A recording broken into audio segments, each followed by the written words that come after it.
Tim gabungan BNNP Sumsel bersama Polda Sumsel serta Polrestabes Palembang menggelar razia tempat hiburan dalu. Juru razia ini sebanyak 93 pengunjung positif konsumsi narkoba.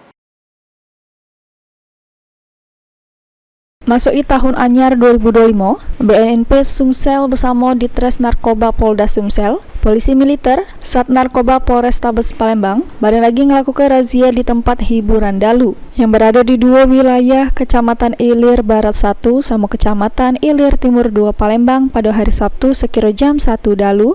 Dari hasil razia tersebut ada 93 pengunjung yang positif make narkoba. Kepala BNNP Sumsel, Brigjen Pol Tri Julianto Jati Utomo ngatoke kalau operasi gabungan ini merupakan upaya cipta kondisi masuk tahun anyar 2025 untuk menyegah terus berantas peredaran narkoba sama untuk melindungi masyarakat khususnya warga kota Palembang dari bahaya narkoba. Tri Julianto jelaskan dari 93 pengunjung hiburan dalu yang diamankan yang merupakan 25 wong betino sama 68 wong lanang ini langsung dilakukan tes urin di tempat. Dari tes urin yang didapat, benar baik 93 wong yang diamankan rupanya positif guna amfetamin. Malam ini kita melaksanakan kegiatan operasi atau razia gabungan di tempat-tempat hiburan untuk mengantisipasi penyalahgunaan maupun peredaran gelap narkoba yang ada di Kota Palembang. Ini 93 pengunjung yang diamankan sudah dibawa ke Mapolda Sumsel guna pengembangan lebih lanjut. Suryadi,